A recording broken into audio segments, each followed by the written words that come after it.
So, good morning. Good Welcome morning. to Good morning. our Clean Slate Friday. It's Friday the 13th. So, we're going to kind of keep with a little theme of kind of spooky horror stories. Dun, dun, dun. From addiction. We've got a lot of those. But I guess, Jess, welcome back. Thank you guys you. haven't really got to see, I don't think, hers yet. Not yet. No. Not yet. So she's a returning guest. So she's going to be on the hot spot first. I'll let her. Okay. I'll give Susie some breathing time. Thank you. And she will she's actually going to be telling us about a story of a horror story from addiction, really, and it's the kind of stuff that will stick with you. So you're definitely going to want to hear her story. And then Susie, oh, I love Susie. I actually, fun fact, I used to be scared to talk to you after the meetings because Me too. because Me too. because of how much, not because like you're gonna bite my head off, but like you're gonna tell me how it is straight, and that's what I need. So but when I was talking to Susie, I was like, pick a horror story, and she's like, bitch, I got too many. So so it's gonna be a good conversation. First things first, this is not an AA meeting, so we have no rules. You can say whatever you want. You know, you are free to be you. You're safe here. I'm not gonna, no, you're safe. You can be you. You can say what you want to say. So yeah, I guess, Jess. Okay. Hey, girl. Hey. Okay. So the story. So Take us back. Okay. So took my son to the playground. And I saw this chick there, and she looked like a hippie chick. And I was like, hey, you look cool. And I was like, I could be a friend of this mom, you know? And so she was like, yeah, we should have a play date and get our kids together. I was like, okay. And where are you in this phase of your life right now? So I was like, paint me the picture. Yeah, I was prescribed to Ativan from postpartum. Okay. But every time I ran out of my Ativan, I would go get Xanax. So, just basically doing it as like I would try to take it as prescribed, but I would end up taking like 4 a day instead of 3 a day, or 5 a day instead of 3. So by the middle of the month, I was out. So are you like in the throes of your addiction on this day? Not this day. No, not this day. Okay. It got worse later. So like after we decided to make the play date, then that's when I was working at the Harris Center and got into Percocet and Oxys because I was trying to trade one addiction for the other. Mm-hmm. And I'm like, well, if I take those, then I can function at work and I won't get caught and fired from my job like I did all the time on Xanax. So, but yeah, so then we went over to her house, and I don't really remember. It was nighttime, but I remember I bought an Oxy. Well, I thought it was an Oxy, and it was fentanyl. Mm. And so I just remember falling asleep on her couch. I don't remember anything else. And she said she was doing the dishes, and the boys were playing upstairs, and she had a little girl, but the son was older. And so then she was doing the dishes, and she said she looked at me and like something didn't feel right to her. And she was like, I just had a feeling to go check on you. So she came and checked on me and realized like I was dead, not breathing. So and thank God, like, I don't even know how this happened, but she used to be a medic.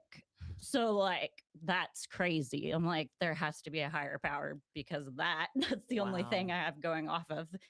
And then she said there was like a painting above my head when she was giving me CPR, and the symbol literally means breathe. And then she said when the EMTs got there, she was like, girl, you were purple and green. Like, you're blue and green. I didn't think you were going to make it. You were cold. Like, you were dead.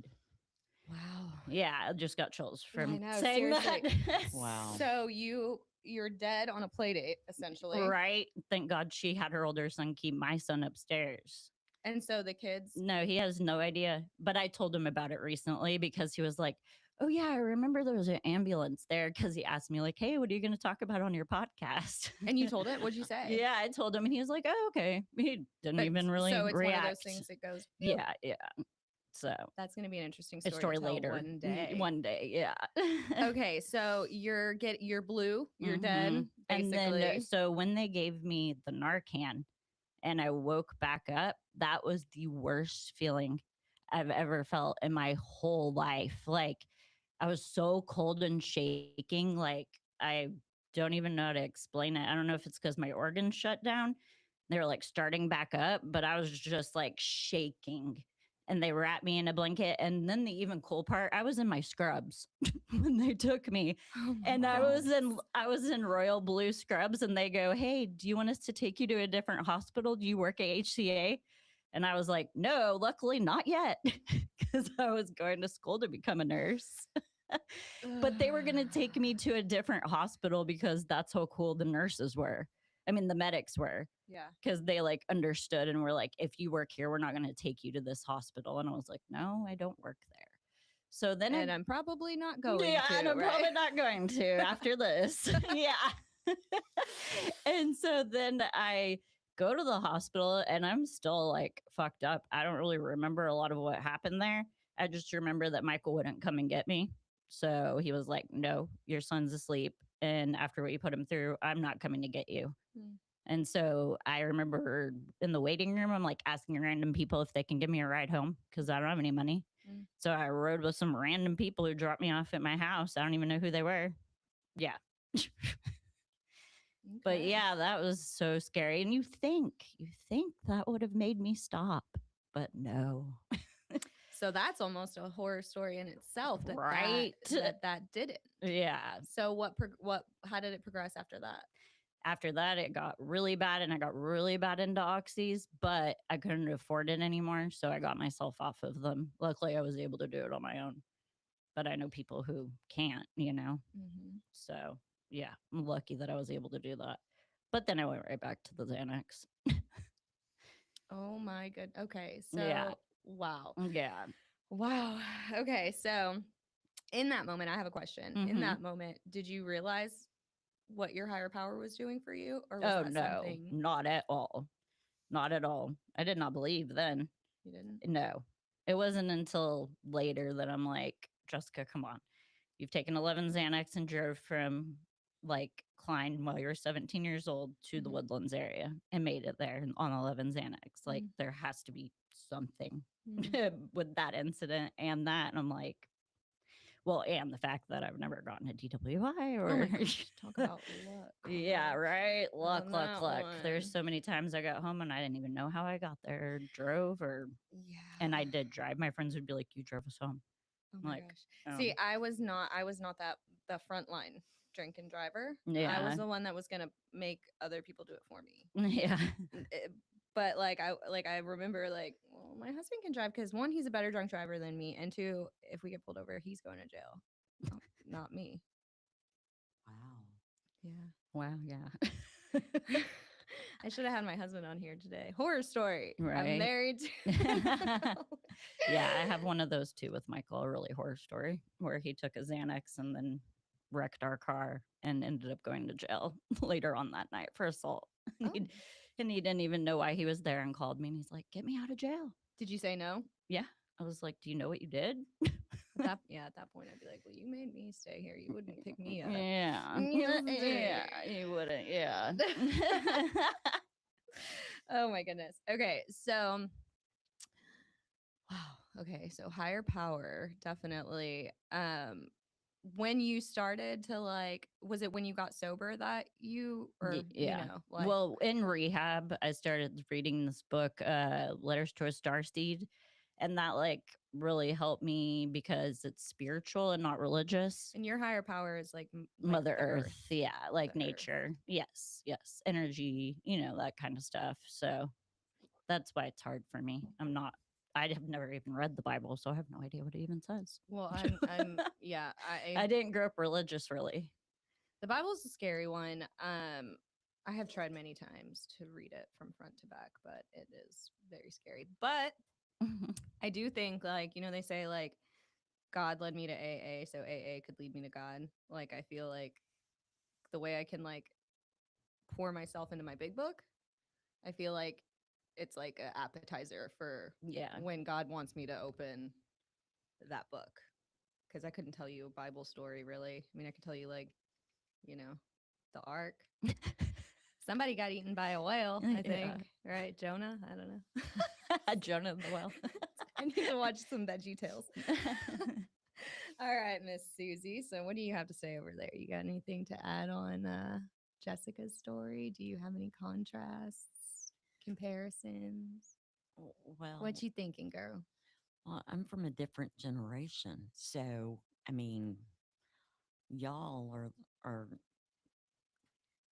I'm old enough to be your grandmother, I love that so though. it's very very different. Um, I had my first cigarette at 11, hmm my first beer at 11. I had my first doobie at 13. It was very, very different. When I was 16, I was getting in bars because I was heavier and I had bigger boobs. You flash a little cleavage, they come on in. You learned how to work it early. Yes. Mm. But just because I learned how to work it did not mean that I understood the responsibility. That came with it. Yes. Mm.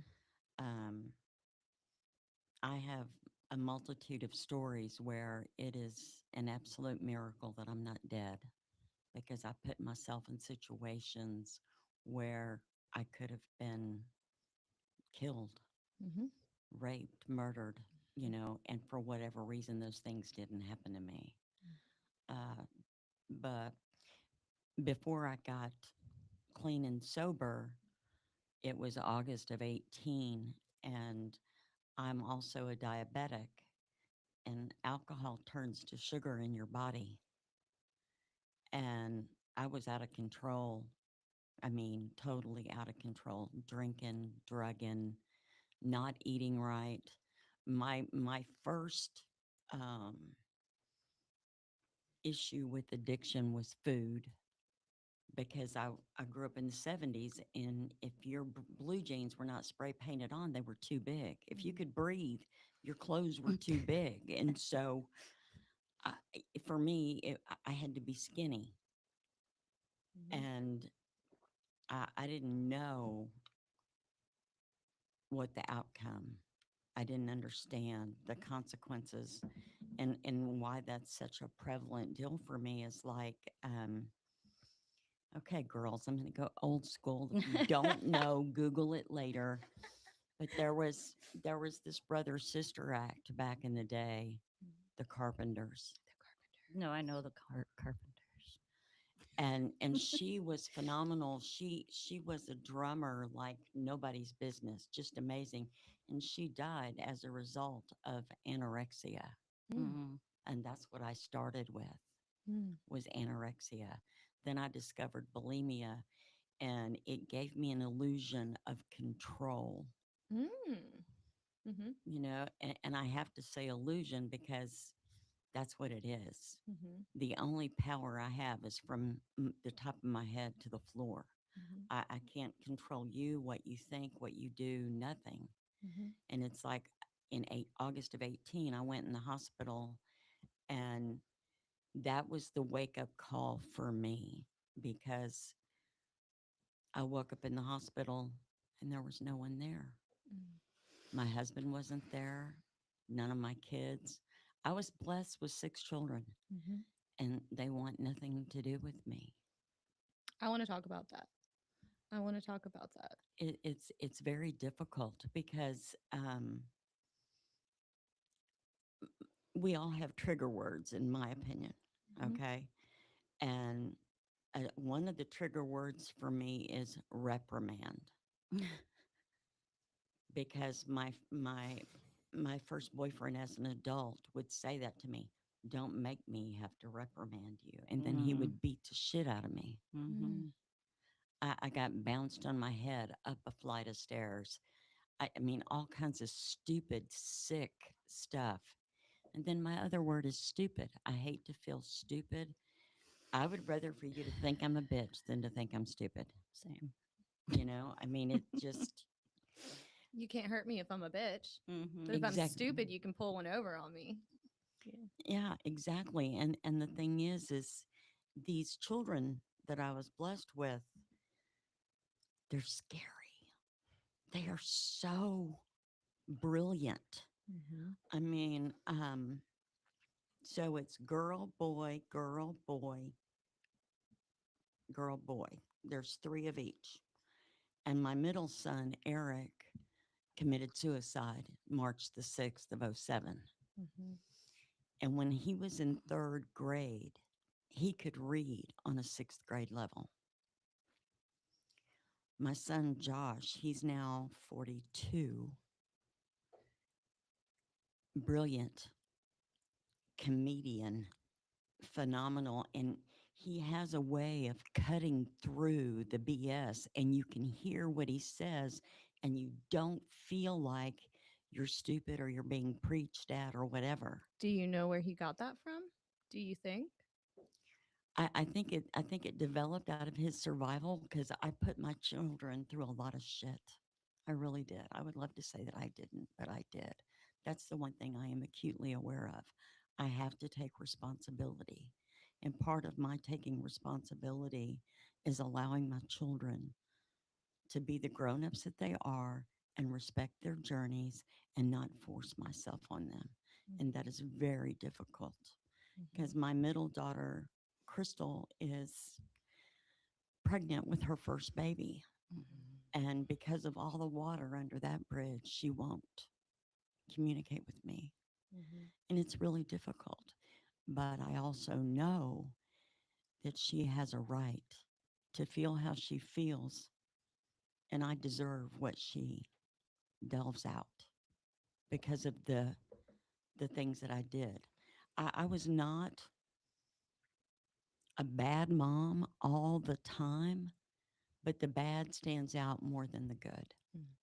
You know, it's just the way it is. Mm-hmm. And so it part of the recovery for me, and I will tell you that yes, I'm in a 12-step program, but because of my history, I will not acknowledge which one because according to traditions, Mm-hmm. okay, if I relapse or I do something really fucked up and go use again because my drug of choice was pills, you can't smell them, Mm-hmm. and you know you pop a couple and it's on, Mm-hmm. okay?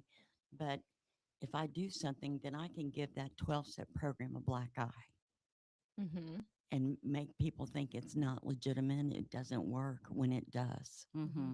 It's up to me. I have to take responsibility and do my part. And that's difficult. I mean, I'm very opinionated. I'm very direct, and I will tell you how the cow ate the cabbage according to me. That doesn't mean I'm right for you. Mhm. And it's difficult because when I genuinely care, I'm like, look, man, don't you understand? You got to, cut yourself some slack, give yourself some grace. I Da, have da, been da. on the receiving end of that ass whooping many times from Susie. I'm sorry. The love yourself ass whooping. Yeah. Yes. Yes. Same. I'm sorry. It's like, because for me, legitimately, with to the marrow of my bones, recovery is life or death. Mm-hmm. And I don't want to die today. I'm here to save my ass, not my face. You want to save your face? Go right ahead. Just Mhm. leave me alone. Yep. I never really understood that. Why do they always say like your ass is on? What's the thing with like the program in your ass? What, like is there like an old saying that went over my head? No, I They're don't always know. like, "Come in when your ass is on fire." Well, even when your I ass, think like, it's what just is the way that? people talked back in the day. No, I have an answer. I I don't know want if it. you'll like it, but I want to hear it. it's the one my sponsor taught me. It's called impression management. If I can make you think of me a particular way Uh-huh. and not be real, I can still hide. Yeah. Well, yeah, but not really, because you can only hide for so long, right? From your like Mhm. authentic, Till it authentic catches up self. with you. Yeah. Yeah. I don't know. Part of my story is the first time I called a 12-step program, I was 15, and some old goat answered the phone, and he's like, "Darling, how old are you?" Oh, I heard you. Yeah. And I'm like, 15. You hadn't drank enough. Click. Oh man. I could have died. That's what we know now. We didn't Mhm. back then. It was 1977, Mm-hmm. you know? Mm-hmm. And then I was in and out. Mm-hmm. And for me, the big deal was initially in '86, I went to a birthday meeting because my younger brother had gotten clean. He was putting needles in his arm and he almost died, and it was really messed up. And it did a number on my mother and all of us. And I went when he got his 1 year chip, Mhm. and I saw all the accolades and the love and the acceptance and the joy. And I wanted that, but I didn't understand because I didn't want to. Mhm. I didn't understand. I had some work to do. Mhm. And so I was in and out, in and out. And then I came in and I got 12 years and I went back out Mm. and I almost died. I remember in the hospital, those nurses told me, "Do you realize Mhm. you could lay down and go to sleep and never wake up again?" Mhm. And I was very flip about it because I wanted to die. I used to pray for brain tumors and cancer, anything that would take me out because I didn't want to feel. That's why when I share, Mhm. I talk about I did the things I did to change the way I felt. I drank at people and situations, Mhm. and I was going to show you. Mhm. If you would have been better to me, then I wouldn't have found it necessary to do this. Wow, that's Mhm. so me. Yeah. Too. Yeah. It's like the alcoholic ego, Mhm. you know? And Like, do this to me. Well, I'm gonna go do this then. mhm. That was me to my husband all the time. Yeah, and You it's want to almost like ignore me? it's Okay. almost comforting for us to do that. Right. And I like how it's like I used it as because it was like an excuse. If I really dealt with the problems, then I would have to realize, Then we would be at fault. yeah, oh no, and then I couldn't go do that anymore. Yeah. I wanted to keep it like that so I could go take Xanax, you know? Yeah. I relate it to the story. There's a story in the literature that says we either want to be the bottom of the heap or the top of the pile. Mhm. And if I was the top, I had to be the bottom. If I was the bottom, I had to Mm-hmm. be the top. And I finally Mhm. figured out I want to be somewhere in the middle. I Mhm. don't care about being top or bottom. I Mhm. just want to be a part of. I want to stay in the circle. You just want to be. Yeah. And it's really interesting. Those old sayings from the old timers, those are the things that used to really get my goat, man. They mess me up because, Like what? well, like the one that I heard more than any other was, "I may not think much of myself, but I'm all I think about." And that is my response. That's true. That's true. I can relate to that one as well. There's a Mhm. whole peanut gallery of what do you call it, Susie? What's up here? What do you have up here? The shitty committee. Yeah, the city committee. That might be on a t-shirt coming soon. The shitty committee. Don't listen to your chitic. Yeah. Tell your silencio. Yeah. Okay, so um what's another one of those AA things that like she said what she just said? I was trying to think of one. I had one this morning I was thinking about and I was like, why do they tell us that? I'm trying to think. Oh, the zebra. Mhm. I didn't know about the zebra. What's that? I didn't. We have a zebra thing on our wall, and we had no idea. That I don't think I'm gonna get this right Mhm. because I asked my sponsor. Do you know the zebra thing? All right, then you just do it. You just dive in. You dive into the zebra. Like, don't be a stupid zebra or something. Yeah, that's because if you look at a herd of zebras Uh-huh. and there's a lion or a lioness hunting, Uh-huh. if a zebra goes off by itself, that's the one that's going to get killed. So stay with the group. Yeah. Stay with. Stay in the herd. Stay in the Oh, I herd. thought it was gonna be don't change your stripes or something. And this is why we need people to break it down. Right, because the blonde is real sometimes. Literally, it's like, in man. on the wall in the women's meeting. I sit No, there. I've seen the zebra, I'm but I like- guess I never read it. Don't trade your stripes, I guess. Yeah. Am I a black zebra or a white zebra today? I don't know. Maybe I thought like be your authentic self, you know? Take your stripes off. I have some really crude jokes that could go with this, but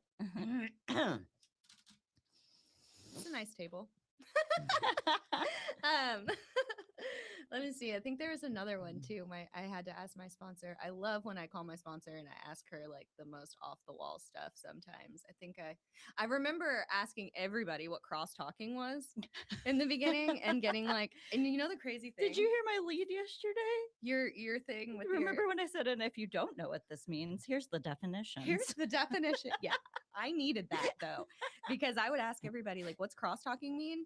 And then everybody would say something different. Oh yeah. I don't think people go into those meetings. All of them know what No, cross. they don't. Not not correctly. Yeah. No, there's different meanings, and everybody hears something different that applies to them personally. Mm-hmm. My thing is they talk about crosstalk, and I've had people come up to me Good morning, Kent. after a meeting and say, Susie, do you realize you shared 4 times? You didn't give 3 other people an opportunity, because we all know I'm a talker, and I don't. I'm going to tell it like it is for me. I have a tendency to get diarrhea of the mouth, and I don't know when to shut up. It's contagious. I think Sometimes. we're all like that, and that's why us three are on this podcast right now. Yeah, because look at us, just yapping, and people are gonna be laughing and all kinds of. Yeah, but the thing is, there are people in the meetings that it is their nature to be quiet and not talk, and they need to be given an opportunity. How do they get an opportunity if I won't shut up? Yeah. Yeah, I agree. And I sometimes struggle with that too, because there's a lot I want to say in those meetings. Like I want to share after every person shares. But I'm like, who gives me that right? You know? It's so hard for me. I've really had to work on it. I was really bad, and people talk to me every time at the beginning because I get excited about, like, even while you were talking, I kept getting, and I already forgot what I wanted to share about your story, but I kept getting, and this is why I'm like this, because I forget, but I get excited. And so I'm like, oh yeah, me too, blah, blah, blah. And they're like, Jessica. And I'm like, okay, sorry, cross talk. Yeah. I know. I'm the same way. I get excited. Or like somebody will say something and they'll be like, oh, my tism. And I'm like, me too. Yeah. I can't control myself. I've never heard it as tism. I've heard it as ism. Yeah. I, self, and me. I don't know what the T is. So, well, I'll get back to you on that. I'll come up with a good T there. But I talk about the tism. I'm talking about my self-diagnosed like autism. Yeah. Yeah. And I have to say self-diagnosed too, because I can't take myself too seriously. But yeah, it's funny that we bring up autism because you ladies are actually in the meetings with me where I think we can kind of begin to possibly maybe cross some lines and connect some dots with maybe alcoholism and possible autism in adult women. Which is something I talked about in like my story. I was like, I would love to like either get a diagnosis or find out, because there's. Go ahead. I was like, that's what I was gonna say. Go ahead, girl. So my first addiction was anorexia too. Oh, there you go. So because I went and got a diagnosis because my mom caught me taking my brother and sister's Adderall. And my stepdad, I was like in the middle of the night, and then my stepdad came out of his room and he's like, I shoved it in the microwave. You shoved the drugs in the pill microwave? bottle in the microwave and shut the door. And he's like, what's in there? I was like, nothing. I didn't do it. Yeah. It's like, Jessica, I'm not fucking stupid. Open the door. And so my mom's like, why didn't you talk to me and tell me you feel like you needed Adderall?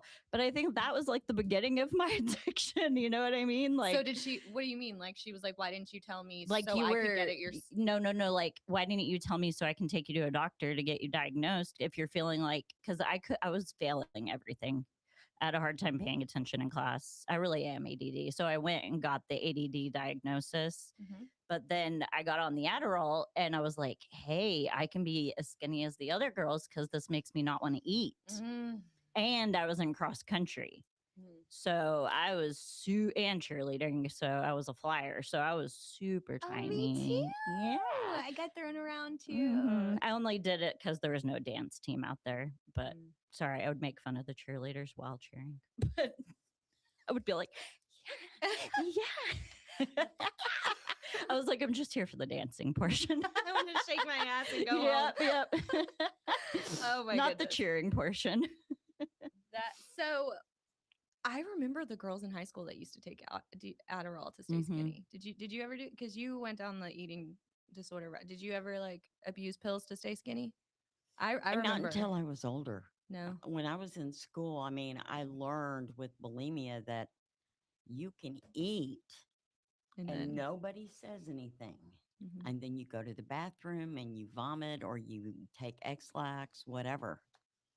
That was what I did. I mean, I abused And the nobody was on hell. to you. Hell no, nobody cared. Nobody cared back then. They weren't paying attention. It was a different era. Yeah, it wasn't prevalent. Uh-uh. They weren't looking for that. That's crazy. Well, That's and the crazy. thing is okay. So I'm one of four. I have three brothers, two older, one younger. Mhm. My brothers will tell you that I was spoiled rotten, that I was a brat, that I was da da da da da whatever. Baby alcoholic. You're not a brat. But the thing is though, is from my perspective, I Mhm. wasn't a boy, so I wasn't good enough and I wasn't wanted. Mhm. Doesn't mean that was true, but that was true for me. Mhm. Because my I know today, looking back, based on my experience or experiences in my relationship with my mother, that she did the best she could with what she had to work with. Mm-hmm. And Hi, Tia. I have to give her credit for that. That Eileen is my Tia. I Uh, got Tia. We got Tias tuning in, guys. Gotta make them. Gotta Okay. make them proud. I just know that, okay, so to prepare for this, Mhm. okay, I watched the first video with you and Matt, Mhm. and it broke my heart, some of the experiences that he had. Mm-hmm. I wanted to go through the screen and just engulf him and tell him, poor baby, it's okay. See why I Mm-hmm. picked her? Give him a hug. I Yeah. know. Yeah, you are loved and you are worthy of love, Right. okay? And I'm watching and I'm listening and I'm like, you know, some of these old goats around here, they need to have their ass beat. And then I'm like, no, they don't. I have to cut them slack and grace because I want you to cut me slack and grace. I have my moments when I'm really fucked up in the head. I mean, it's like my first 2 years in meetings, all I could do was cry and say, fuck. That was my favorite. That's my favorite word. Fuck you. Fuck that. Fuck that, that, that, that. But the thing is what I've also learned now, farther down the line, because I have over 7 years clean and sober now, that's a great word to build a wall. Mm-hmm. And when I build a wall, I keep people out, but I lock myself in with this sickness. And I don't want to be sick anymore. So I'm trying to change and grow in understanding and effectiveness, not just for you, but for myself. Foul language is a term. Is a using foul language. I feel like is like a defense mechanism. Mm-hmm. You know. Most definitely. But it's used so carelessly now, it doesn't have the impact that it did back in the day for me. Yeah. Because I could say that word in front of my mother, and my mother had green eyes. And she could get a look, and if she could Oh touch yeah, you, my oh mom gets a man, look, and I know to shut up. I shut up and walk away. That's me. I remember being 50 years old. I don't know what that's like. My mom just cyberbullies me. Anyway, keep Mm, going. I do. I remember being 50 years old, and my mother could say my name a certain way, and I Mm-hmm. shut up and I go away because I'm terrified of what's going to happen. Now, mind you, my mother never beat me like that, Hmm. but it hurt more for her to be mad Mm-hmm. and disappointed and all of that stuff. Yep. Because my Projects it mother, onto you, right? Mm-hmm. Like the disappointment and stuff, and It then you're does. well, you're my living in the disappointment. You take on the pants. no, For me, at least. my mother was my greatest enabler. Her enabling almost killed me, Mm. Mm.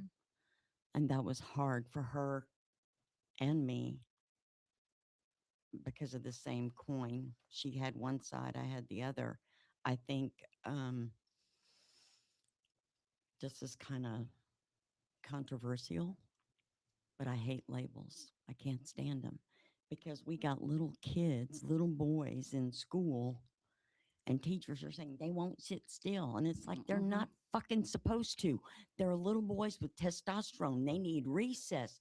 They need time to play, to run, and be little boys. It's like I'm a really bad influence.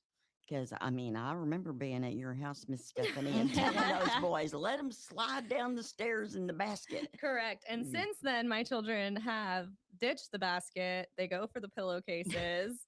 And it is a matter of time before I have a hole at the bottom of my stairs from someone's head. It's a matter Mhm. of time. So, Well, the it's coming. spindles are going to come out if you have spindles. That's what we did when we were younger. Until they discover cardboard. Yes. No, we're there. Cardboard's the best. I already did that. You guys are a bunch of terrible influence. Y'all are going to ruin my Right? damn rent house. Oh, but back to moms, that was the hard part too, because I was the oldest and she was like, you were the perfect child. You were my good child. So it made me feel Oh, bad because I yes. overdosed on Ambien at school when I was 16 and was seeing like shit crawling on the walls. Jessica. I know. How many more stories I of that you got know. in there? And then I got 90 days of ISS. It was bad. Okay, well, I'm glad I'm glad that okay. Yeah. You got to unpack that. So how many other overdoses are there? One more. All right, take it away. I want to Yeah. hear this one. So the So one you at, had- the one at school was, so a friend of mine, I took an Ambien the night before and I was like, oh, that just made me tired. I didn't really do anything. So the next morning I was like, I'll take 2. And so I took 2 and my friends were trying to keep me together and got me to computer class and they were like trying to get me to act normal. But the teacher noticed because I was like, I thought I was on like the Willy Wonka boat at the cafeteria table.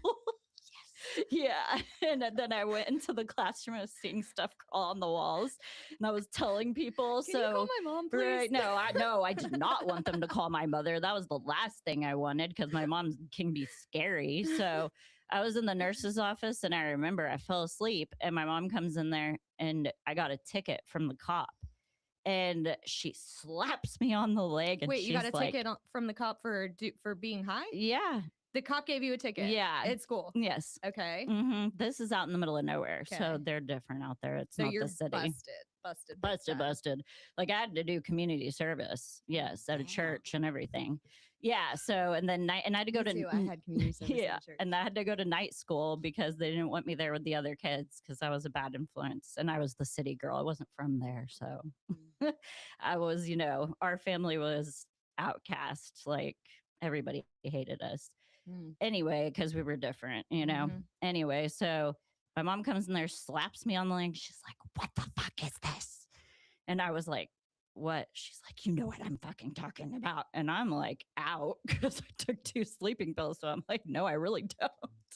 And she's like, the nurse is like, ma'am, can you please stop cussing? We have kindergartners in here. Because it was like kindergarten through 12th grade. And my mom's like, don't tell me what the fuck to say to my daughter. I'll say fuck if I want to. Oh my And then she was God. like, well, don't let her go to sleep when you get home. And we had like a circle driveway. My mom was like, no, she'll be walking that shit off when we get home. You walked it off? She made you walk it off? No, not really. I got home and I was like, Mom, do you still love me? And I was crying and she's like, yes, I still love you. You I'm worked just it. mad at you. You worked it. No, not back then. I wasn't good at working it yet. You hadn't figured that out yet. No, this was like at the very beginning of my addiction. I had just started smoking weed and I hadn't even taken a Xanax yet. So this is like the very, very, very beginning. Red flag right there, though. Oh, yeah. I can take 2 sleeping pills to go to school. Right. Oh yeah, I used to go to school on somas, like, and it was fun. Damn. Like, yeah, it was bad out there. I mean, I took Oxy, and it just made me go to sleep out there. I didn't even realize what it was then until like I got older, and I was like, shit, I took Oxy when I was like 16. What the fuck? Your luck, man. I know, dude. You're telling me. Yeah, for real. I love the Dan family stuff. Oh Percodan, Vicodin, the Dans were great. yeah. Trust me, the somas had to be the dance. Yeah, I can't relate to that stuff, ladies. I was walking around with purple teeth because I was like 6 wine bottles deep. So. Oh, I thought you were Did- you're did- meaning drink. Did you ever do acid? Yes, that was my favorite. I did it once, and the people I was with fucked with me the whole time and ruined my high. So I Oh. never did it again. Thank you, God. Right. No, I actually talk about it on the other one with him, how I was conceived on acid, and I'm pretty sure I conceived my child on acid. See, this is the funny thing this is the cool part about like recovery. Dark humor and laugh at yourself. Yeah. There's no way you can make it, I feel like, in recovery without just like a touch of dark humor. of the dark humor, because we have to laugh at ourselves. Like, and the people that don't, I'm sorry, they make me mad. well, they make her mad. So the thing is, though, is my first 2 years, I didn't have the ability to laugh. No, yeah, I get that. And so when I see people that can't, No, if they're crying, I'm like, I get that too. I'm not even about crying. I'm talking about they're sitting there and they look stone faced. There's Yeah. nothing. I feel sorry for them. Yeah. Because if we don't figure out a way how to embrace recovery, Mm-hmm. Well, yeah, it's gonna kill people. Better. Yeah, we ain't getting better. And they'll kill people. Yeah. Well, that's like. Well, I don't want anybody to not feel welcome. I'm talking about the people who like are bitchy. I'm not talking about the stone faced people. See, and I don't know who those people are anymore because I quit paying attention to them. Yeah, I need to quit paying attention. If they irritate me, it's like, okay, what am I supposed to learn, and can I do it without interacting? Mm-hmm. Mm-hmm. Because like okay, so I brought it up. I don't like labels Mm-hmm. because like my youngest son Chris is 26, and he is amazing. He was 23 or just turned 24 or something when his father passed away. And he's had no male role models. He's got mom. I don't know what it means to be a man. I mean, come on. But yet, he's doing it. He's sober. He's no longer California sober. Mm-hmm. He and his fiance are getting ready to have grandbaby number 9 for me. Mm-hmm. So that's the one that's pregnant. Mm-hmm. Okay. But this is the one she gets to see. Yeah, no, I Yeah, was okay. confused. I couldn't remember if it was the oldest Josh, the one was having a baby. Yeah. No. Okay. But so, when he was in school, the teachers, the system got with us and said, you need to get him on Adderall. You need to this, you need to that. And I'm like, and I was so stupid and I wasn't sober. Oh God. Bless Thank you. I know. Bless you. This office has air control issues. Okay. Just this one. Okay. We were sweating This over is here. why I wore this shirt though, because last time I was prepared this time. You're awesome. Thank you. Yes, thank so much you. better now. So much better. Yeah. Oh yeah. Know this. Oh no, I don't hear it. not loudly. No. So the thing is, though, is the administrative people, the counselors, teachers were like, "You need to get him on Adderall. There's something wrong." And the thing is, okay. So when Eric committed suicide, Chris was in 3rd grade. He was 7 years old. Jeez. I mean, I'm sorry, I was gone. I mean, I might have physically been there, but I was not present. Yeah. And so I made a lot of bad decisions that he had to pay for. Mm-hmm. And so now, I mean, he called me the other day. I'm so excited. Sunday is gender reveal day. Oh yay! So excited. And the thing is okay, so my daughter Crystal's having a baby too. Mm-hmm. And so these babies are going to be close in age. And because of my piss poor choices and decisions as an addict, Mm-hmm. my children are not close. And it breaks my heart. But I have a choice. I can either trust the process or fuck it up more. Mm-hmm. Mm-hmm. And I'm choosing to trust the process, and it's really hard. Yeah, it is. It is really hard.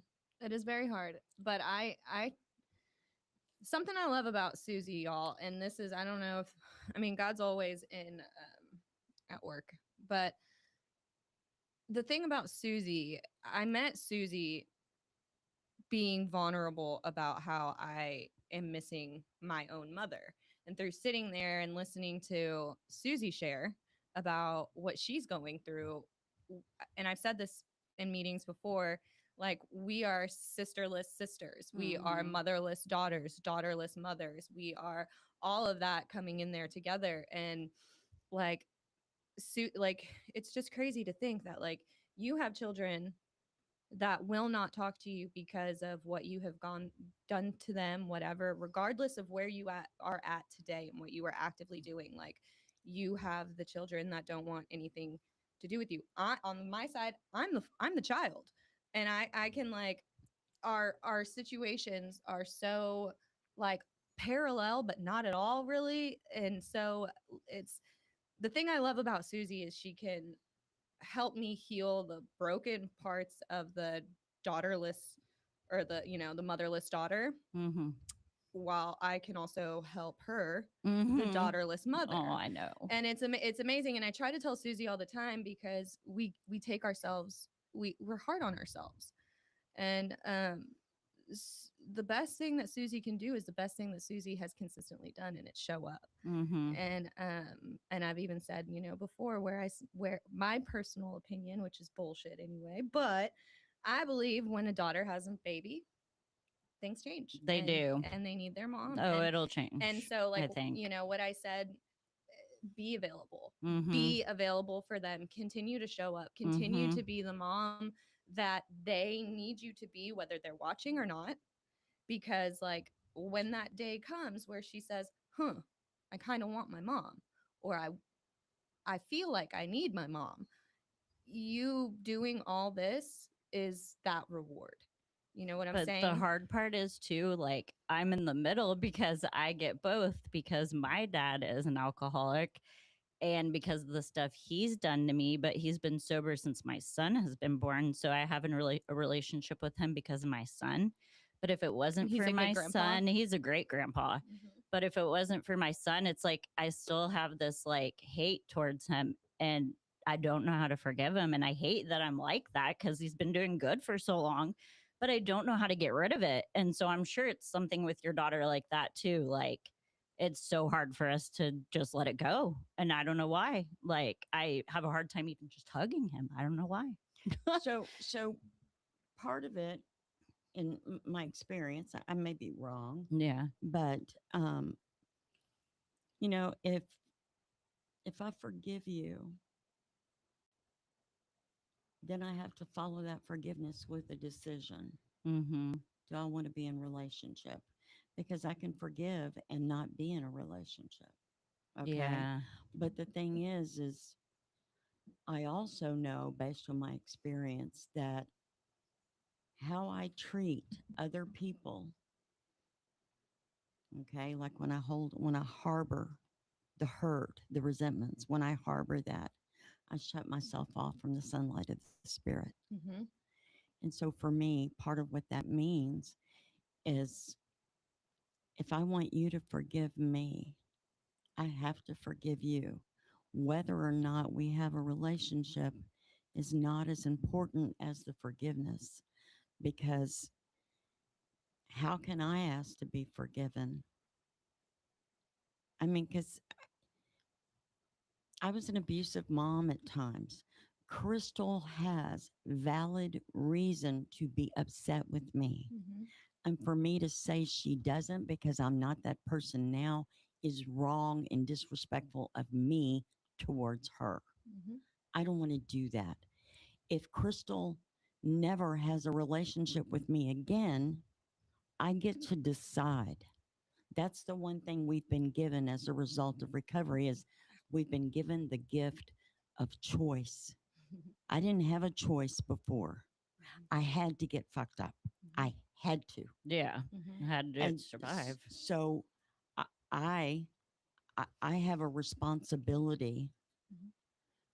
to myself and to everyone and anyone that I care about to be respectful of their journey. Whether or not I agree with it is not, it's not, what does our little friend say? It's none of my fucking business, Mm-hmm. Mm-hmm. because it's not. It's everybody's own journey. It's up to them.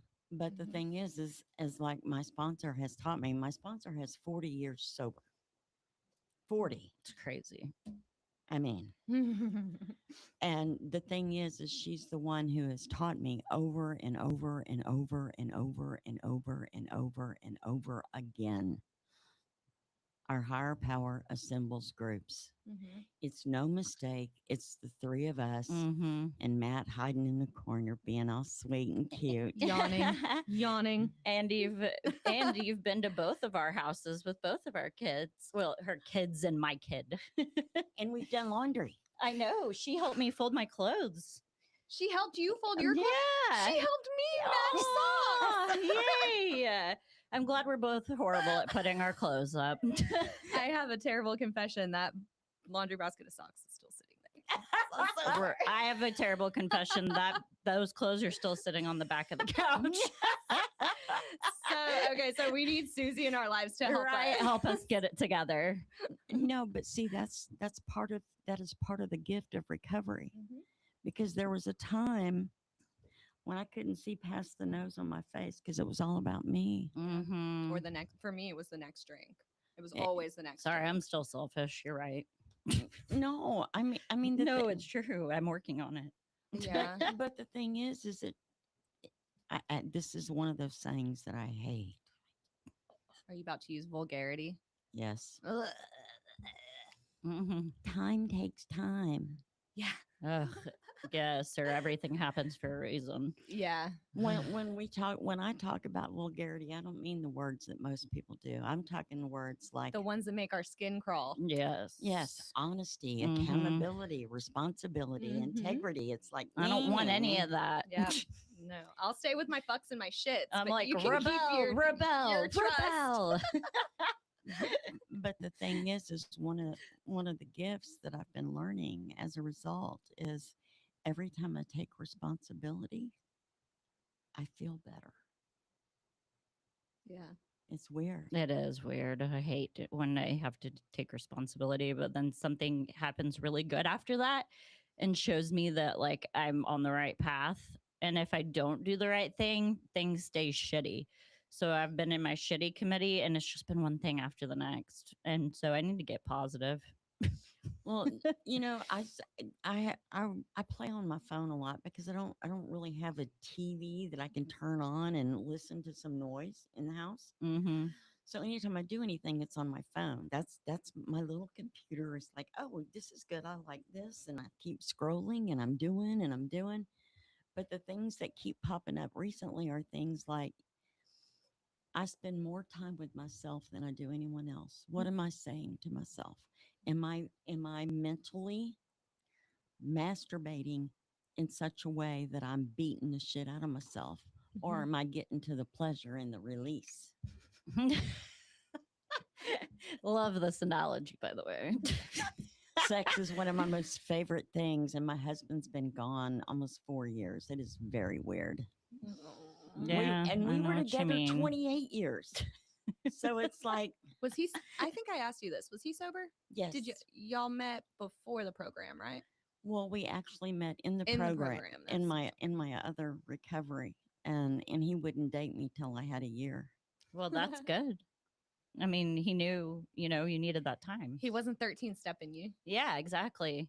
That's the deal. Exactly. And the thing is I mean, Rodney was funny and he had a combination of corn and wit, and it was phenomenal. It's dad humor. It I sounds know when like. you told Yes. me about the dancing thing, What Which dancing thing? thing? that he would always take you dancing. Yes, he And did. I was like, that's all I want. well, okay, so before we got I married, just want someone to take me dancing. I used to go dancing with my sponsor. Not the dance almost- with you. Macarena. I'll dance with you. I used to go dancing with my sponsor almost every night of the week after a meeting. Dancing with your sponsor? Yes, but like Damn you straight. said, none of that shit exists anymore. Yeah, like the Denny's. Like staying up at Denny's. Like I miss all that. Like the first time I went to a meeting was like back when I was 21 and people could still smoke in the meeting. Yeah. Yeah. And it was a candlelight meeting in Montrose. And it was like in this wooden cool building. It would look super run down, but I loved it. It was and it was real candles, not stupid fake tea light candles. because I went to one recently and I Guys, was I like, would've what are walked these in- tea light if that would have been my candles? first candle, my first meeting, I would have been like, this is a fucking cult. Oh, I did. That's I why would've been I like- didn't get sober. So the candle lights are good, I guess. to No, a no, no, no, degree. no. I like the candlelight ones because they were more goth and less religious, and they were Ah. at midnight. And Okay. so I was like, oh, these are cool. Yeah. But the other ones, no, they were just too religious for me. Okay. That's what turned me off to it. So back in the 90s, my sponsor taught Rodney how to dance. Really? So she Yes. would stop having to go out dancing with you. She Yeah, taught right. you. She's like, I'm because- sick of this. I'm just kidding. Okay, so I'm gonna I'm break joking. I'm gonna break some rules. So my sponsor currently is 77. And she goes Zydeco dancing every fucking Friday night. I kid you not. You told me this. I want to be that cool. Right. That I Me go too. dancing. Me too. That's my goal in life. Uh, Seriously, I'm about to go back to a dance class. I miss my dance. I want to do those ones on the strings. Have y'all seen the Yes. the bungee? Yes, the bungee workout dance. Yes. That's not what I'm talking about. No, I know. I'm I talking know about that's real not what you're dancing. talking about, but I feel like that's got to be good for your hips too. And like, you Right. know, stretching. I'm with you. wanna All I do one of know those. is the I love the way she described it for me. The way she taught me back in the 90s. Dancing is a male-dominated contact sport with no consequences. With only good consequences. I don't know because sometimes you can get a nice little hug and it's like, oh, thank you, I needed that, and go on because Mhm. you know. Oh, don't fucking hug me. I know there's me. Well, okay, so okay, you're I don't know based on the things that I know and that I've heard. Autistic. The things that I've heard. Oh, maybe I am. I have problems with intimacy and people touching me. Yeah, like For a small period of my life, I thought I was like asexual. Because no, I me was- too. I just said that to my husband. I was like, maybe I'm asexual. He's like, you're not asexual. How do you And know? I'm like, but I literally don't feel like doing anything. I don't want to find anybody. I'm fine by myself. I'm like, I don't want anybody touching me. Like, So I research my research on asexual is like there has to be the missing component is connection. yeah. So like I have a bad time with that. connection Connecting is to hard. people. Like it's hard. yeah, Connecting like with to your girls, husband. but to my husband, yeah. Like to guys, I have a hard time. Like he says one thing and I think it means something totally different. Mhm. I say it and he thinks I mean something totally different. The communication is just not there. So Yeah. do y'all take a step and ask for clarification? Yeah, I mean we try, but it's more Because- like yelling at each other. It's not. Well, It's not healthy. I just know Not good the- communication. the things that I know and based on my experiences, okay.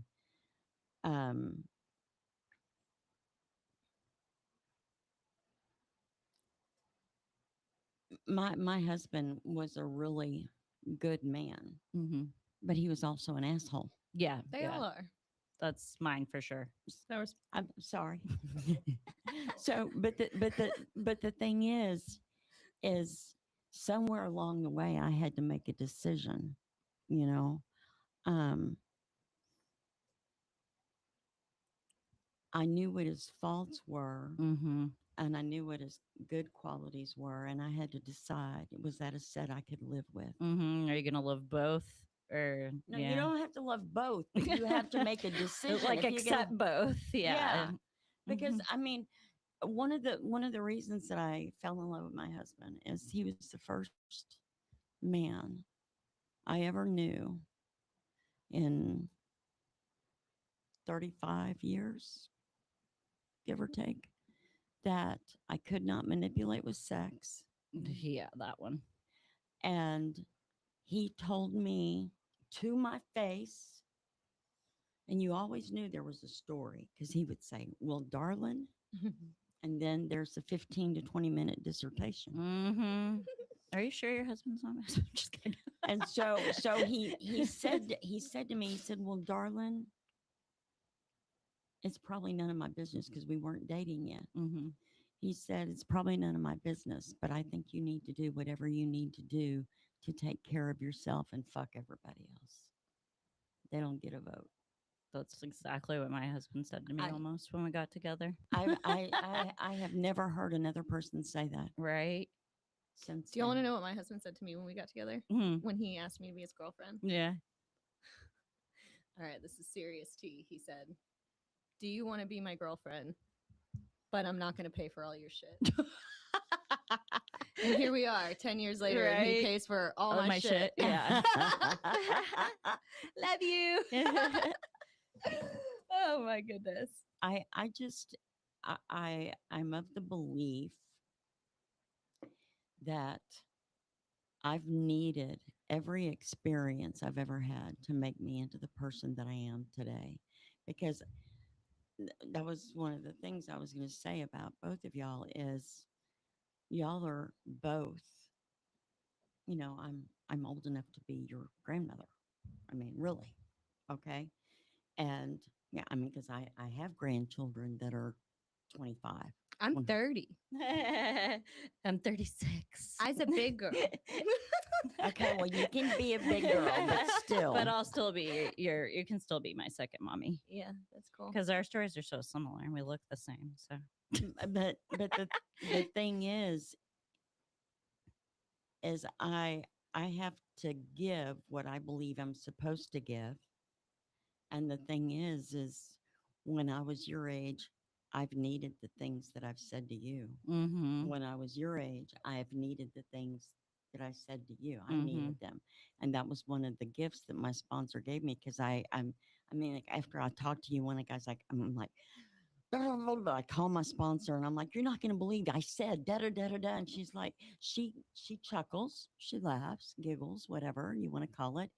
And she says to me, Susie, you are giving to them what you needed when you were their age. And I'm like, are you sure? This seems really fucked up because da da da da da. No. I- No, I- you are. Yeah, you are. You are. but the thing is none of that would be possible If you without didn't recovery. go through, what you went through in recovery. Yeah. Yeah, and so that's why when I talk about it, life or death, I'm serious because I know beyond a shadow of a doubt, Mm-hmm. I have another use in me. I have another drink, drug, whatever. Okay. But I don't believe I have another sobering up. Mhm. And that's why, okay, so I lost my middle son to suicide in '07. I lost my father in May of 2010. I lost my mother in December of 20, and I lost my husband in June of 22. Man, you and my mom need to meet. But but the thing is with all of that, I've learned a couple other things that I have not been able to find in a book anywhere. Mm. Life is short. It's meant to be Mhm. lived and enjoyed. And so because of that, I'm learning I cannot beat myself up anymore. Mhm. I mean, if I need an ass whooping, I know where to go to get that. Yeah. I do. And I don't have to pick up a bottle or pills or anything. Just go in Th- the mirror. No. It's worse when you go to someone that you think loves you Oh yeah. and they're like, no, you did that, because they won't let go of the past. Mm-hmm. It's like That's why I moved out.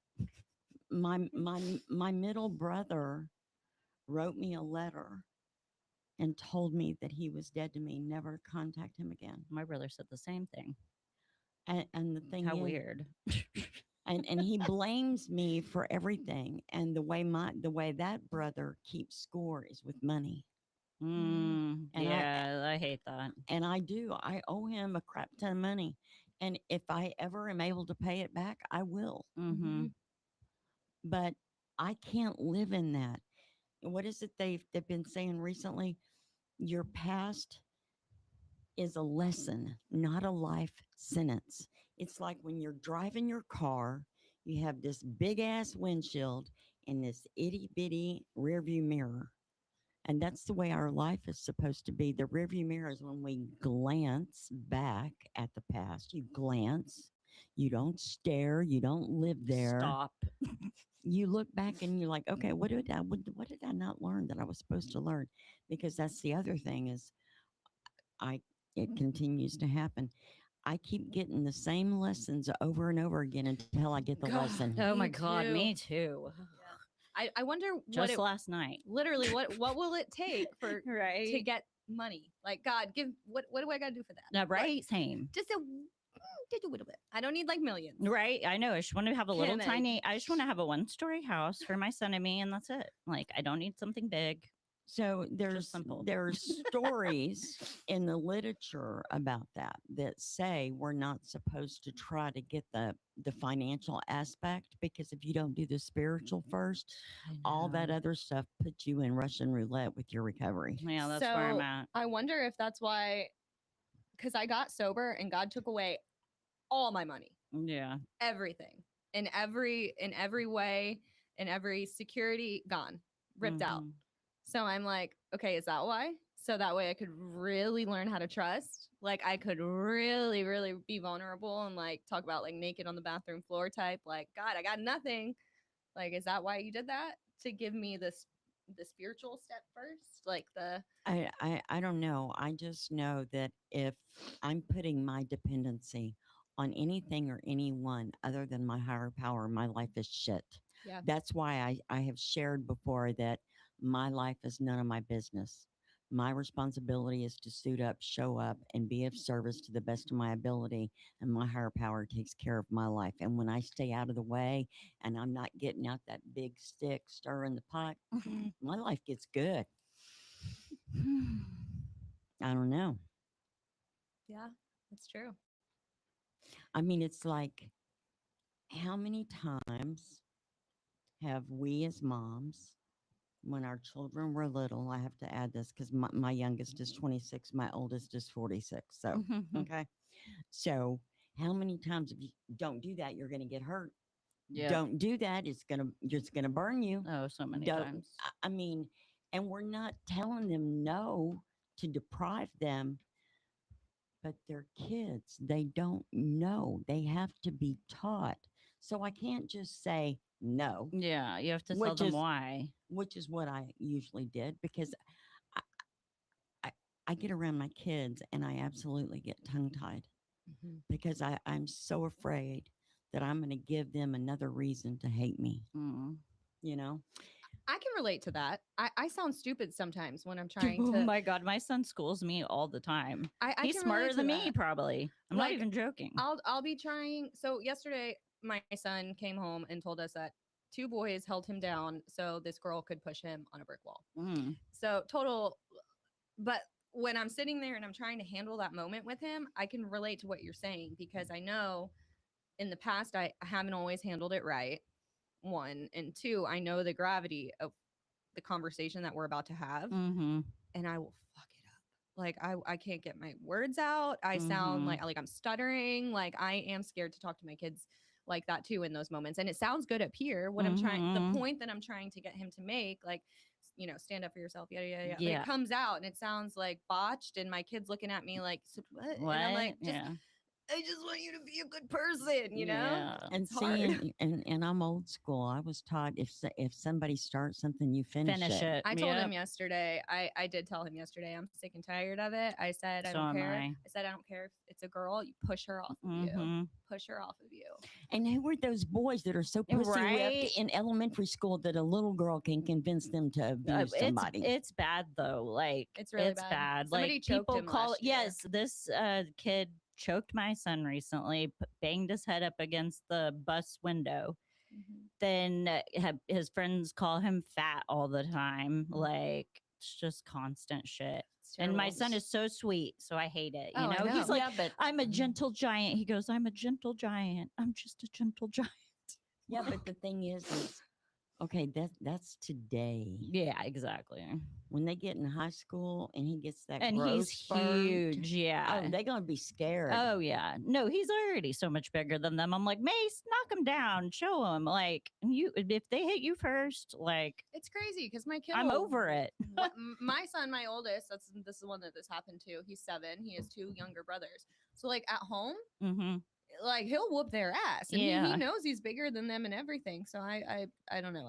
Yeah. I'm trying to Well, some maneuver that. My son's So- scared of getting in trouble like I was. My son too. Yeah. that's a part of it. The other part is we want to be accepted and liked. Yep.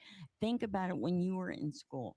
I was like that. When I was in school, I desperately wanted to be accepted and liked. And I wasn't. I was not, because I was a brat. Because you would hurt my Baby feelings. alcoholic. And I would go and I'm going to tell my mama on you, or I'm going to tell the teacher, or I'm going to, because I was a tattletale. I was such a tattletale. And the thing is, though, is it's like when I was using and abusing, I get to a point and everything's cool. It's a party. It's fun. It's it's on. And then I would cross this line. And I could Yep. never consistently predict where the Mhm. line was at. And I would turn into a crying mess. I have yet to meet anybody that is a drinker that wants to be around somebody Who that cries. Yeah. People doing dope don't want to be around it either. They're like, oh, fuck, man. Right. That was the last year of my addiction. I was the crier because you couldn't come. What? Say what? I like making people cry. You like making people cry? Like my 4-year-old. That is my just God. wrong. We don't make babies No, I cry. tickle her. Oh, No, that's worse. My brother used to tickle me till I would wet my pants. same. I'm the I oldest of pee the 10 pants. kids, so that was like. Oh, He's a that's bully. He's a bully. Mhm, we are bullies. He's right. that's I'm the way it's oldest. supposed to be. How else are they going to learn if the older brother didn't teach them? Right. Well, But- I got an older brother, so I'm gonna tickle the shit out of my kid. I got 2 daughters, so. He's got a Mhm. baby. He has a little tiny baby, like a 8-week-old now. I want to see you when your daughter's about 10. They're going to boarding school. Overseas, yeah, he says. I already Overseas. told him I see Rebel later. He said that's okay. I just got to get him to 18. Gotta cross that line and- No, darling. You think that's what you say now, but the first time you see some guy try to hold her hand or walk her, Yeah. yeah, you're going to lose your mind. Because that's what daddies do. I just hope you're not like my dad was. My dad just walked away. Hmm. I didn't know. I don't see you the walking away type. No.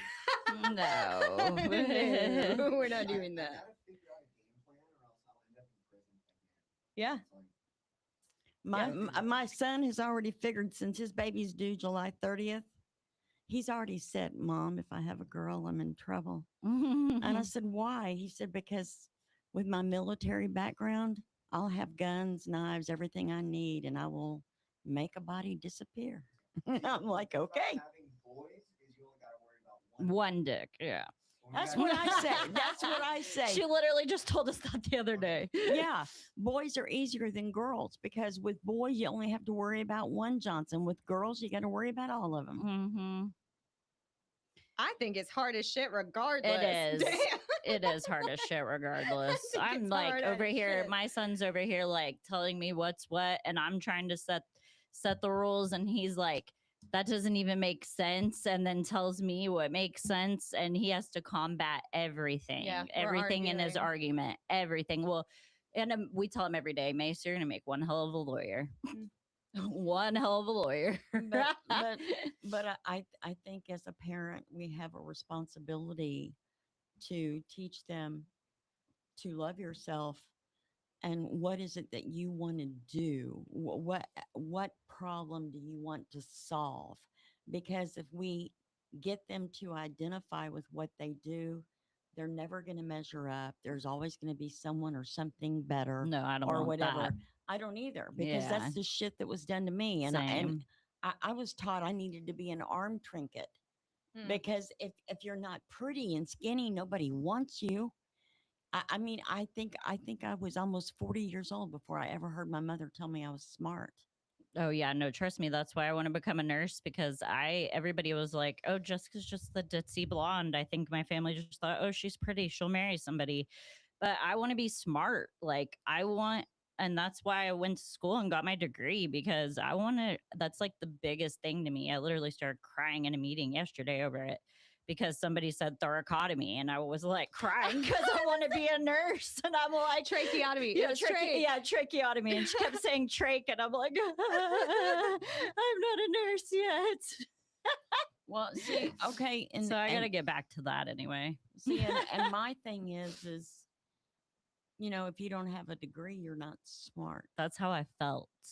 And It's not so true, but after I don't know if it was my fourth step, but this came up again, and I realized that I may not be the brightest crayon in the box, but I'm damn sure not the dullest. yeah, not the dullest for sure. And the thing is I've learned about myself and accepted finally that, do I want a degree?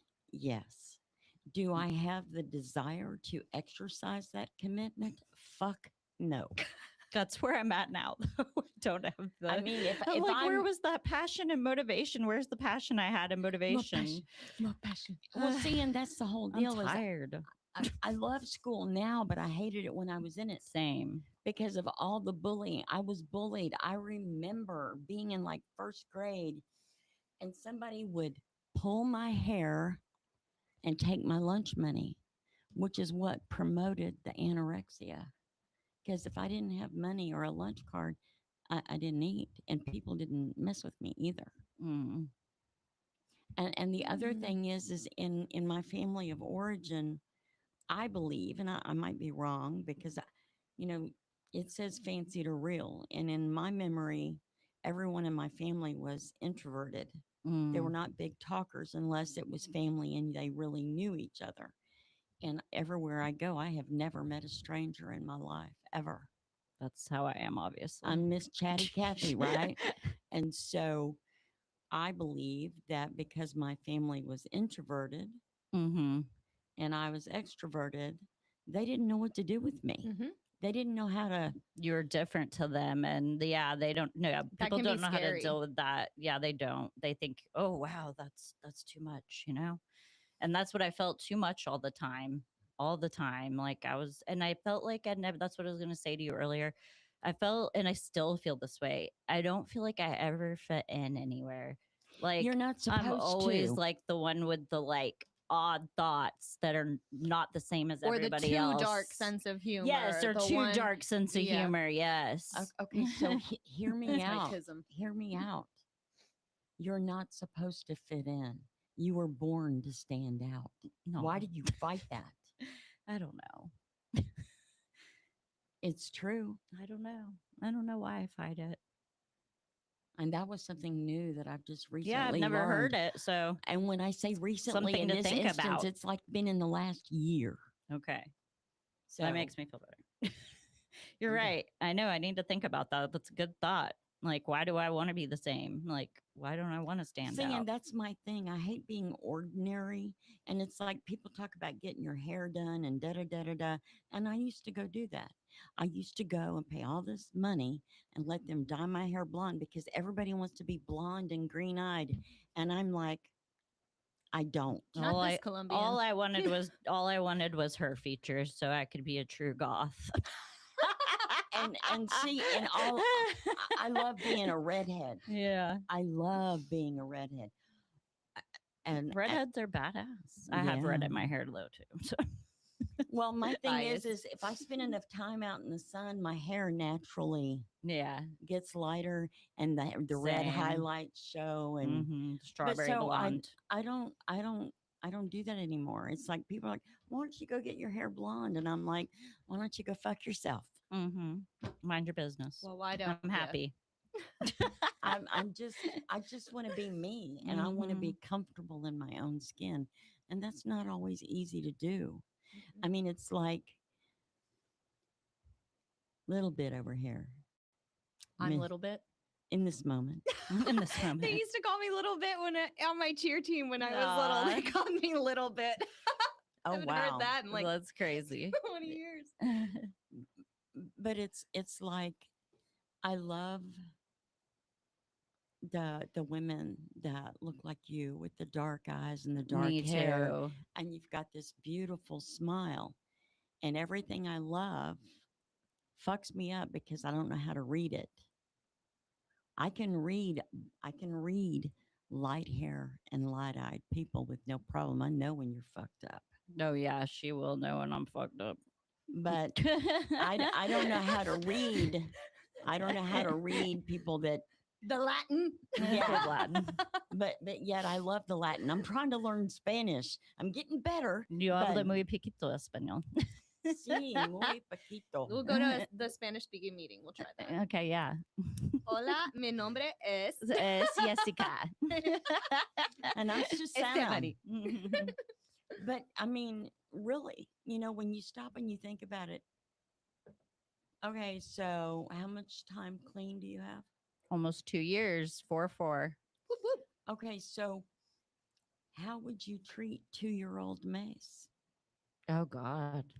Yeah. That's how you're supposed to treat yourself, like you're a 2-year-old toddler. Whew. You got to scoop that She baby tells up me in to your scoop lap. me I up. babied the shit out of him then. You got to scoop that 2-year-old up in your lap and love her, Mhm. and Yeah. let her know you will never abandon her again. This and then is I'm the like, emotions and mushiness. I know, but we have to do that. I know. We have to do that child work. Like, we have to, Yeah. because like I've noticed for me in my recovery, like I didn't the inner child stuff. Mm-hmm. Like that just now started coming up, but I'm noticing how important it is. Well, and it's every time I have a The conversation with her. crazy part though is at Brazo's place, I did like 100 things of like written papers. Like they have you write a letter to your inner child, like a resentment letter to my mom. Like Yeah. I did so much work on myself in there, but I'm like, I need to get back to that motivation. But then you get out and there's life and you're not just there and you have to work and be a mom and No, you need to experience it. You can't. I have to write. I have to experience. Write again. mhm. Have another experience. I mean, just because we write about it doesn't mean mean it's that- fixed. Yeah. Well, and the thing is I don't think we need to be fixed. I think we need to heal. There we go. And there's a difference between healing and fixing. I mean, if you fix something, it can break again. If you heal, you heal, And Mhm. it's stronger. and you can Mhm. move forward and love yourself. I mean, it's like, okay, so I can still be a 2-3-year-old toddler throwing a temper tantrum. I do that very well. Mhm. Me too. But I'm getting better, in my opinion, because now when I feel like that, I isolate. Isolation's just as bad because That's what I've been doing. the isolation can make you sicker. I just And so- live in my TV shows. It's really bad. Well, all I know is She the one sends me thing Grey's Anatomy quotes. I know for me that if I cannot discuss it openly and honestly with my sponsor, there's a problem. Same. So I told my sponsor about this podcast yesterday. Oh, you did. Yeah, I'm glad you did after we talked. and then I sent one person the message that you sent me with the Mhm. stuff. The Oop. YouTube video. Oops, I sent it in a group chat this morning That's okay. to the lady. Oh, shit. And then this morning I sent it to a few people. I sent it to my sister-in-law and my niece, Mhm. and I sent it to Chris. I sent it to a few select people, but that's because I've also learned that I can't trust everybody. Yes, that's why I didn't tell anybody about my original one with him. Well, my thing is this is where it messes me up a lot, is because if I don't trust myself, how can I trust you? Yep. And so as I grow in understanding and effectiveness, and I learn to trust myself, I see how it shows up more and better. Mejor. Wow, I can't roll my R's. That was impressive. I'm sorry. Ay, ay, but so I'm learning, that how I am with myself is in direct correlation to how my relationship is with my higher power. And when my relationship is out of whack, I'm out of whack. and I'm going to be a bitch to you and you won't like me. Restless, irritable, discontent. That's There you go. That's where I go. Yeah. Yep. right away. And Yeah. it's like that's the sign first. I'm like pissy and walking around, stomping, and I'm like, That was me last night. what happened, girl? Ugh. Somebody happened? walked out on their tab How much was the tab? It was only $39.17 because I split it 6 different ways, and she was gonna do Apple Tap, and it was kind of my fault because I kind of forgot about it. But she just left, and I'm like, wait a minute, and then I have no cash, so the cash I made, they made me pay the restaurant it. So you worked for nothing. Yeah. Yesterday. Well, not for nothing. Like I got my credit card tips, but it was only $15 cash. It didn't even pay enough for the bill, but still, I had to pay it, and I'm just like seething and raging over it. So what are you gonna do if she comes back and says, "I walked out, I forgot to pay my tab"? I'm gonna feel like an idiot for being so mad. That's why. See, if it's So not what if she doesn't? Yeah, well, that's what I'm saying. I doubt she will. so, but if this is not gonna matter in 5 years, I know why does it matter now? because your job shouldn't make you pay for it. Like I'm broke. They should pay for that. I understand what you're saying. I agree, but that doesn't mean that that's the way it is. I know. I know. I mean, it's like this week has been so weird at my Yes. job because I got in trouble because somebody Ladies. I know, man. Me and her, we're just getting in trouble left and right at work.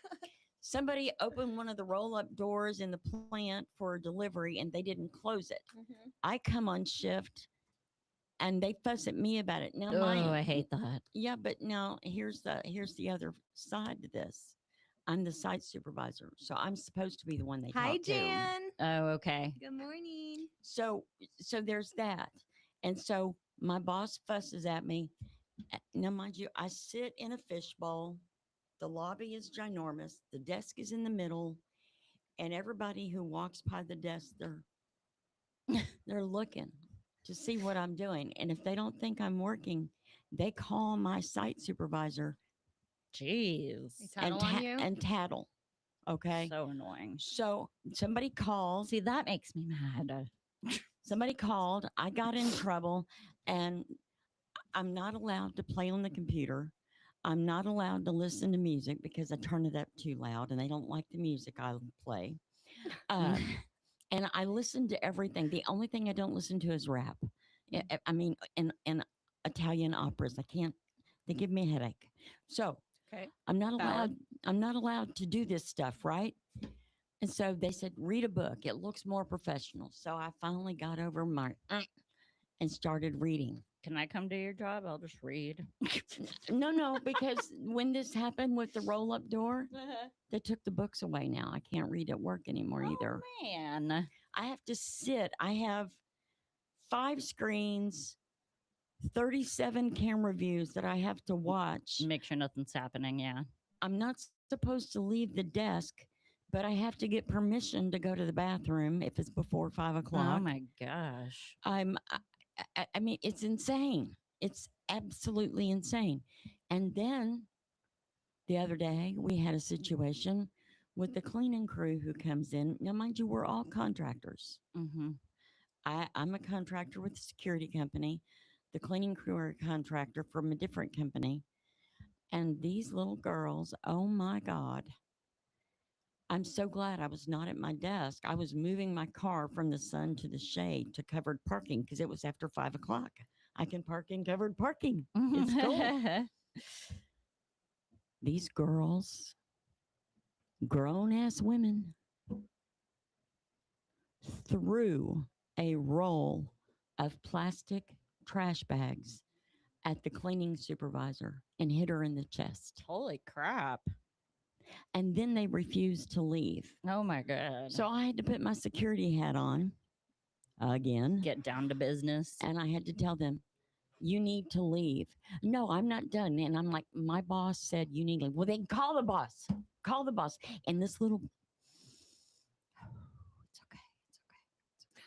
okay. It's okay. This little girl that was yelling at me like I was, I don't know what, A piece of trash. is 15 years old and she lied about her age to get the job. Oh my 15 god.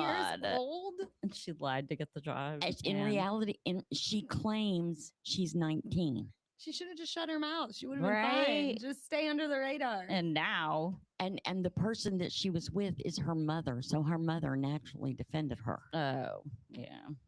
But these women would not leave. And so I called my boss and I told him what happened. And he said, just call the police. And I'm like, call the police? He said, yes. I said, yes, sir. Hung up the phone. I called the police. They hear me talking to the police. They leave the building, but they sat in the parking lot. And I was told, you need to go outside and tell them they need to leave the premises. So I did. But I mean, as loud and mouthy as I am, I don't do confrontation well. I really don't. It bothers me, especially if I'm afraid Same. that I'm going to have to get handsy. Yeah. I don't want to get handsy because people today are very litigious. They want Mhm. something for nothing and don't want to take responsibility for shit. Yes, I'm over that, especially with being a server and bartender. Oh my god. Oh, I can't even imagine. I tried being a waitress one time, and I dumped a tray of steaks in one person's lap, and it doesn't work well. No, it doesn't. I'm not good at that. I'm not good at that either. I'm good at working with my hands. I can talk. According to some of my friends, uh, for those of you that believe, they say I'm a mouth in the body of Christ. Oh my god, you did not. I'm just kidding. That's Susie. Yeah, that is. That's But Susie. but I love working with my hands. I'm very I do creative. too, I'm- though. I love to crochet and to cook. Like, I and- wouldn't mind having a handy job like Did construction. you know Matt knows how to crochet? You do? Yes, That's awesome. you knit too. Oh, you all need to help my son knit his Harry Potter Weeble things. I don't knit. That's too much. It's 2 needles. I want 1 hook. I have a. Oh, there's only one for this. Okay, then I need you to come help him. There's a. I have a black T-shirt. It's got balls of yarn and a crochet hook on it, and it says I'm a hooker. I love it. Oh my god, I love you. Susie. Yeah. I love both of y'all. I'm so glad Aw. that y'all came today. So glad to. I think we did a pretty good job of not trauma dumping. I don't really have to circle back to solution because we pretty much Yeah. I think we stayed in it throughout. We read Yeah. them and Yeah. them and yeah. Yeah. I think the biggest thing that, and I've said it to you guys for a long time, is you got to cut yourself some slack and give yourself some grace. That part, You, yeah. you So hard. you can't grow without experience, and so you have to walk through some stuff, and then you get to decide. That's what I was taught back in the 90s. Is there's maturity, there's emotional recovery, there's emotional maturity, Mm-hmm. and do you know what that is? And I didn't, and I was told. Emotional maturity is when you're in charge instead of your emotions. Well, yeah, I wanted to say I freaking quit and walk out of my job last night because I'm also PMSing, guys. So I was like in a blind, unnecessary rage, and didn't understand why I was so mad, because being addicted to Xanax and Ativan, I guess I never had to deal with PMS. I was never angry. I didn't think I had bad PMS, like anger wise. I'd cry, but that was it. Mhm. But now that I'm sober, it's so bad that it's literally affecting like things on the week before. Like I just get so angry. Like I can't let it go. I just can't. So, We're gonna get Jess a journal. I for know, her- right? her monthly.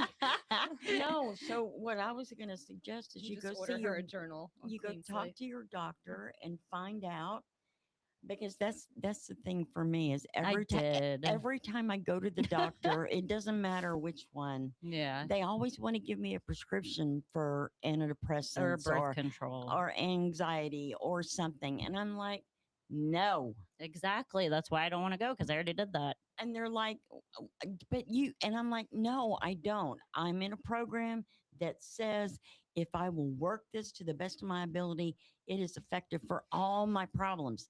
You're trying to give me a drug when I need to feel this shit, because I've learned that if I don't pay the consequences and feel the shit, I'm going to do it again. I don't want to do it again. Yeah, we have So to I have make to ourselves feel it. completely miserable in order Mhm. to change. Like I feel like you have to just do it the wrong way for so long and be so miserable. Oh, I was so miserable, and that's why the overdose didn't get me. But what I did that weekend with Mace there and doing meth and sleeping with different guys and getting pregnant from them, like, and or getting pregnant from one of them, both of them. But anyway, just like that kind of shit, it was CPS being called that got to me and made me stop everything right away. But it wasn't until it involved my child, because I was never like, I was a drug addict, but I wasn't super neglectful. I did fucked up things here and there, but I felt like I needed it to be an emotionally good mom. Like, I feel like now that I'm sober, all I do is just yell at him. Mhm. See, and Like, and I'm sick of it. Like, I don't like that part. That part's hard. That part is very hard. see, and I'm over here. I look back, and I didn't know at the time when my children were little, because I mean, I had 6 total. Mm-hmm. I gave the first one up for adoption. She found me in I can't wait for you to 2021. hear my story. Oh my God. The 6 kids and the adopted one, and that she tried to kill herself. And yeah, oh my But God. but the thing is when I look back and I'm really honest with myself, I was terrified of my children, of all of them, whether Yeah. they were together or not. I was afraid of them because I was afraid I would do something wrong and somebody would come take them away. And I ended up living out all those fears, trying to stay in control of shit instead of just letting them be kids. See, I just 'Cause let my son be. And I I- think that's the one thing I'm doing right. Yeah, yeah, Because because he's I'm emotionally serious. mature. I'm serious. My kids, Emotionally mature for 9. Yeah, he is. they are so That's awesome. Yeah. smart, phenomenal.